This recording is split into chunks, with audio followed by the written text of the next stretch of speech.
Hey guys, what's going on? This is Kyle at ProjectionHub, and today I'm going to be showing you how to create a business plan for a nail salon business.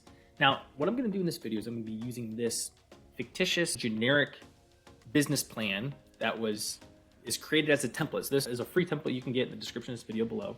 And I'm going to go through this whole thing and show you the structure of a nail salon business. But the main point of this video is I'm going to show you the 5 key points of how to make your business plan go from good to great, especially if you're trying to get a loan for your nail salon. That you're the perfect audience for this video. So I'm going to be using the exact same business plan template that's available for free in the description below. And then when I get to those 5 different sections, I'll stop, elaborate a little bit more, and show you some examples about doing that. So before I get started, as I said, my name is Kyle. I've been with ProjectionHub a few years now, but before my time with ProjectionHub, I was actually an SBA lender for about 7 years. And so I got the chance to work with hundreds of different businesses, preparing their loan application by reviewing their business plan, reviewing their projections, helping them through underwriting. And during that time, I got to work with several different salon types of businesses, including a few nail salons. But then also ProjectionHub, we've helped more than 50,000 small businesses create specifically their financial projections for business plans, loan applications, pitch decks, acquisitions, you name it. Quite a lot of experience in this arena, and I hope to share a little bit of that knowledge with you today. So if at any point you like the video, give us a thumbs up. That really helps us as a fellow small business, and consider subscribing to the channel. Not all of our content is about nail salons, but we help lots of different types of businesses and business management, starting businesses, and all that kind of stuff. So without further ado, we will go ahead and jump in now. Okay, so why do you need a business plan?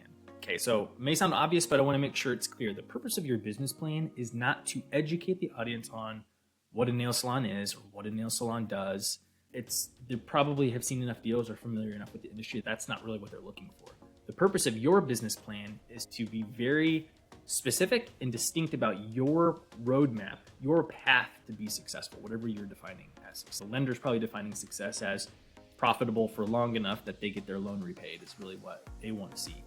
And so we want to do the best job we can, leaving no doubt for the lender that our plan sounds attainable, specific, reasonable, and probable. That's really what we want to try to accomplish with our business plan. So first thing I will show you here is, let's just look at the table of contents. I want to point out that the business plan isn't super long. Now, your business plan might be a little bit longer than this because, again, this is a generic template. So you're probably going to want to put a little bit more detail in several of these sections I'm going to show you for your specific business. But there will also be some things you can take out of this that will be a wash at the end of the day. So I think a business plan should be in the 15 to 20 page range. During my time as a lender, I guess I'll just say I think it is a misconception that business plans need to be long to be good. And during my time as a lender, if I was handed a 50-page business plan or longer, there's no way that whole thing was getting read. We're going to skim it. And if your important details are scattered across 50 different pages or more, those details are going to get missed, and that hurts your chances during the underwriting process. So we want to jam-pack all of the good details into 20 pages or less. We also point out that over half of the business plan, almost half of the business plan, is the financial projections. And those are the most important part, but we will talk a little bit more about that as we get there. So we're going to start to go through this. When we get to the 5 key points, I'll talk about those more. Key point number 1 isn't until the 3rd section, so we'll just go through this until we get to that. So first off, we've got the executive summary. I want you to think about the executive summary like a cover letter for a resume for a job application. So we're just hitting the quick highlights from a few different sections of the business plan. A couple of points here. On the objectives, I would include like specific measurable objectives. So instead of just establishing Tip Top Tints as premier destination, maybe say something like, we hope to achieve profitability by month 18 or something like that. Something really specific that can actually be measured. Long-term goal, this says expand the presence in the region, possibly opening up more locations in Indiana. I would say something more specific, like we'd like to open 2 additional locations within the first 10 years or within the first 5 years, or I don't know how you want to say that. But that is an example of making that more measurable, because it just makes it sound like you actually have a plan to do that rather than like you're just generically saying, we want to expand. The only other thing I would consider adding to this section is you could do a paragraph about the financial highlights, where you could have like your total startup costs, how much funding you're going to be seeking, and maybe when you project you're going to break even, something like that could be, or maybe like your estimated revenue in the first year, when you hope to open, etc. Okay, moving along, company description. It's kind of just an extension of what we just talked about there. go into some more detail in your founder story. Why are you opening a nail salon? Why are you qualified to open up a nail salon? Key point number 3, which I'll get to later, you could put it up here once I get there. We're going to talk about relevant experience. You could put that up in this section, but you could also put it down below where I'm going to talk about it. Legal structure, go into some detail more about your ideal customer, essentially. And the unique selling proposition, only include this if you actually have a unique selling proposition. So basically, what is your secret sauce that makes you stand apart from maybe your competitors? So a lot of times unique selling proposition, people say we have the best customer service. And everybody says they have the best customer service, so that's not really a unique selling proposition. So is there something unique you're actually going to do that sets you apart? If not, just remove that section. It's okay. If you're just going to be a nail salon, and it doesn't mean you can't be successful, but don't hang your hat on something that isn't actually a unique selling proposition. Okay, market analysis. And our first key point is going to be at the end of this section. So the goal of this section is we want to demonstrate that there is actually a market available. There is going to be a market, but we want to demonstrate that there's room in the market for us. And so we want to do all of the things that you see here. General overview of the industry. So just get a general gauge of your local market for your industry, your nail salon industry. Now, don't do the Shark Tank. The nail salon is a $2 trillion a year business, and we just want 1% of that. That doesn't matter. We're talking about your addressable market. So what does the nail salon market look like in a 20-mile radius of where you want to be located? When we talk competitors here, I don't know that I would worry a whole lot about the indirect competitors for a nail salon. I'm not, if At Home is the indirect competitor, I don't know if that really belongs in your business plan, but certainly talk about your direct competitors. You should know every single nail salon that exists within a 10 to 20 mile radius of your location, but maybe list the top 3 to 5 most direct competitors, maybe the closest nail salons to where you're going to be located, or the ones that match your price point or your service offering, that kind of thing. And then list what do they do well, and maybe what do they not do well, or what do they offer and what don't they offer that you might be able to. So you just want to show that you know who's in the market, that you've thought about that, you've researched the supply in the market, and you recognize some opportunities to maybe do something better, or you recognize ones where you're gonna have to compete in order to earn some customers. So definitely an important section. Okay, that brings me to key point number 1, which is just a little bit more detail about what I was just talking about. And that is, it's one thing to talk about, hey, there is room in the market, right? We can say, these are the people operating in the market. We think that there's room. Okay, great. That's fine. To go from good to great in this section would be okay, demonstrate that there's room in the market. Now, doing this competitor analysis, providing a map of the keyword analysis. So I can say, okay, this is where we're going to be located, and here are the competitors, and then do some research and say, most people who frequent nail salons typically are willing to travel up to X amount of miles to go to one. So that will exclude these other parties. Just add some more data to that in your research that you include in that. And then another thing, so there's some examples down here, right? So I think example 3 and 4 are great. 3, we want to demonstrate supply, which is what I was just talking about. Research existing salons in the vicinity, show a map of them, some research around that. And then example 4 is, can we demonstrate demand? Okay, so maybe we've already highlighted how many nail salons are available in the market. Now, do we think that there's too many, not enough nail salons? Because that will change our tone. If there's a saturation of nail salons, then we have to steal some of that market share.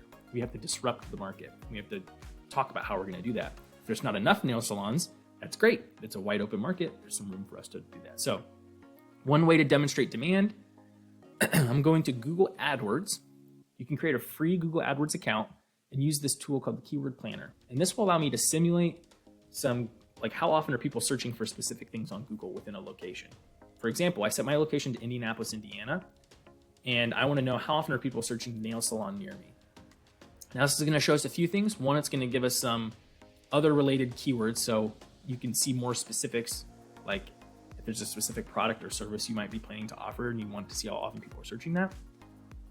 So I'm just going to stick with nail salon, right? If you're going to be focused on offering manicures or nail extensions or something like that, you can drill into that, but I'm just focusing on nail salons. So we can see that, we can see how often it's being searched. And what most important to me is the trend data. So I can see nail salon near me has grown 50% year over year. 52%, 85%, 50%, 23%, 129%, 22%. Like these, it's all signs of growth, okay? So I would include this research, screenshots, write some about it, and say, we can see that year over year, more people are searching for the services we want to provide in our target audience, okay? So that is a demonstration of demand, okay? Supply, by doing the research on your competitors, who's available in the area. Demand, our customers actually looking for the services we want to provide, okay? We prove both sides of that equation and boom, market right there, ready to go. That's how you make that section good to great for a lender. Okay, moving on, marketing and sales strategy, and key point number 2 is at the end of this section. So we want to highlight specifically what products are we selling or services are we going to offer within our nail salon. List all of them, and then pricing strategy, include what you plan to charge for all of your products and services, okay? You can go out and search to see what's typical for industry standard, but you need to just define, are you going to be high end, low end, medium end? Are you going for luxury or an everyday shop? Outline those in these things. Sales strategy will be pretty straightforward, as well as distribution channels and promotions. Like I'm going to say, we have a website, we're going to have point of sale, we're going to allow walk-in appointments, you can book appointments online, etc. Key point number 2, though, similar to key point number 1, we want to actually demonstrate that when we show up, there's a high degree of likelihood that people are going to show up. So it's one thing to just say, hey, we're going to do all of these things. We're going to have all of these things, and when we open our doors, we hope someone shows up. Instead, to make this section from good to great or even good to amazing would be, can we demonstrate what's called traction? Okay, traction is a tech phrase, but really it's just an indicator of momentum. We are hitting the ground running. The 2 best forms of traction are 1, pre-launch revenue. So you're actually generating money somehow before you even open up your doors. And 2, names on a list, an interest list, okay? So an example of pre-launch revenue, which is a little bit more difficult, but a form of that would be, let's say you've been a nail tech at a different salon and you're still working there, right? And you maybe have a list of regulars that when you open up your nail salon, you know that they're going to come with you to be customers there. And then let's say you have 2 friends who are also nail techs, and they have their regular customers and they want to come work at your salon when you open it. And so when you open up, you're going to have your clients, your 2 friends' clients, and that's not full capacity, but that's not 0, right? That's an example of traction, customer acquisition demonstration. A lender is going to feel a whole lot better knowing, like, okay, when you open up day 1, you actually have some customers already to build from, versus you're starting from scratch and open up your doors hoping people show up. A second example would be, let's say you don't have that situation. Let's say you don't have a book of business that is going to follow you over and you're starting from scratch. It's going to be a little hard to make money, obviously, before you open up your doors. But what you can do is start collecting a list of people. I like example. So obviously you should be doing pre-opening social media stuff, things like that. But I like example number 3, a pre-launch founders club. So you can allow people to sign up for a VIP founders club, and they'll receive a discount for the first year and get their name on the wall permanently if they show up within the first month of opening to activate it. This creates a list of early interested customers and hopefully regulars. That's an example of, if you provide your business plan to a lender and you say, we already have 325 pre-launch people signed up for our pre-launch founders club, that we believe at least half of those people are going to show up in the first month to activate it. That's a great sign, right? So that's not money before you open, but it's the next best thing. It's showing that you have hustle and grit to set yourself up for success when the doors open, and you're not thinking, like, we build it, people will come. And lenders love to see that. I promise you that will help set your business plan apart. Okay, moving along. Operations and management. So this is just going to be the logistics of the salon itself. Talk about the facility, talk about how you'll do appointment scheduling, your cleaning standards, how you're going to train and hire people. But the key takeaway from this section is highlighting relevant industry experience that you have or your founding team will have. So what we hope to accomplish in this section is you want to leave your lender no doubt that you know what you're doing, you know what you're getting yourself into. So let's say you have all of the necessary skills. Maybe you spent years working in a nail salon. Maybe you've even managed people before. All of the necessary things, like talk about all of that in detail. Make sure your lender knows that you are capable and ready to do this. Let's say you are coming from, maybe you have never worked in a nail salon. Let's say you worked in marketing for 10 years and you have an interest in opening a salon because maybe you have a friend who's a nail tech and you're figuring out how to do this together. Still talk about your transferable and relevant skills. Talk about how you are great at sales, great at advertising, great at graphic design, web design. Talk about that. That's really relevant. Maybe you managed people at your job. That's a great thing to include. But you also need to include maybe a partner, a co-founder, or maybe even just a key employee that supplements your experience. So maybe your friend is going to be your first hire. They're going to be your key employee, and they have 10 years of working as a nail tech in a salon. Talk about their experience, okay? So that gives your lender the confidence that, like, as a team, you have a well-rounded experience to be successful at this. You know what you're getting yourself into, okay? Okay, moving along to the big one, the financial projections. Okay, so this is the time when a lot of founders or business owners, they start to get really overwhelmed and think maybe they can't do this. Just stick with me. I'm gonna make this easy for you, okay? So we've got our startup costs, to break down of how we're gonna use our initial funds and really how much money we need to get open.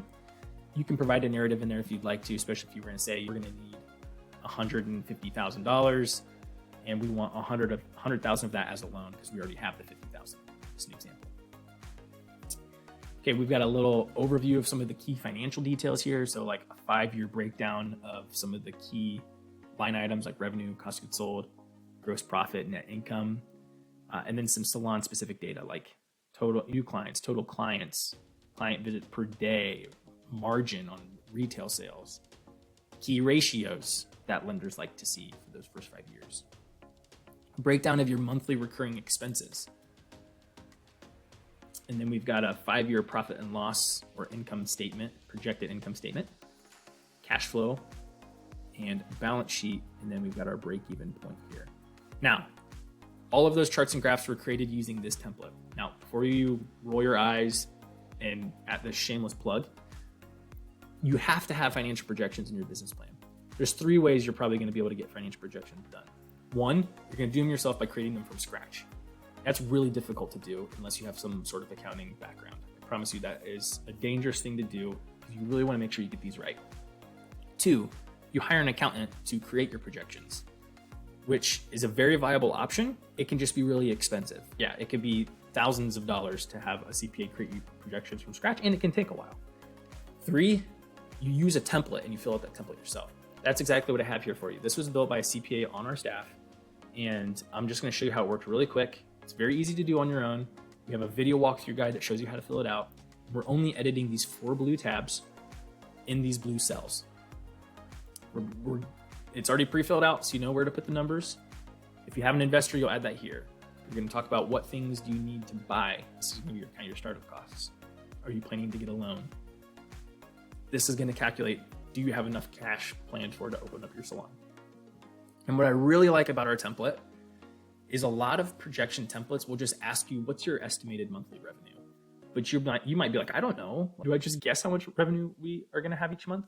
Whereas this template, even though this looks overwhelming, it's going to calculate your revenue for you using the numbers that you know, that you need to know as the founder, right? So we're going to talk a little bit about advertising if you plan to advertise, if you plan to have just walk-ins, word of mouth, customers, how many of those will become regulars, how often will your regulars visit. Here's our menu of services.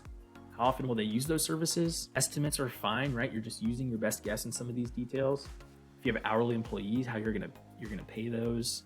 If you're gonna sell product and how much that product costs, and it's gonna do all the calculating for you. We're gonna put in our monthly recurring expenses, just like overhead, facility operations. And then if we have any salaried employees, we'll put them here. And then the template will do the rest. It's gonna generate all of those charts and financial statements for you. If you make any changes, it will automatically update. You can export these, give these to your lender. It's exactly what you need. So if you stick with me to the end of the video, I'll give you a promo code on that. The template's already less than $100, and I'll give you a discount on top of that. I promise you it is worth it. It also comes with free support, so you can ask our team questions as you're going through it if you have any issues. And we offer free reviews. You can send us your completed file, and we'll give you feedback on it. Okay, enough for that shameless plug. Financial projections are not key point number 4. You have to have financial projections, minimum requirement. Key point number 4 is they have to be realistic financial projections. Now I'm going to show you. I don't want this in here. I'm going to show you what that means. The best way to do this is to just do some benchmarking, searching the internet, okay? So I'm going to open up my projections again. I'm going to go to this at a glance tab because it's a nice summary of some key data points. And I see that our profit margin right here, each year, first year is always going to be kind of washed because depending upon when you start, you'll probably have a loss in the first year. So second year moving forward, 9%, 17%, 20%, 20%. That number is coming from here, net income, 9%, 17%, 20%, 20%. So I want to go and make sure that is a realistic plan to have that. So you can either just go to Google and search for that, right? 17% profit margin is average based upon this one. You can look for additional sources. Sometimes this will give you just more things all at once. This has a net profit margin of 15 to 35% is typical. Okay, so let's go back and double check. 9, 17, 20, 20. Great, we are right within the range. That is a realistic number.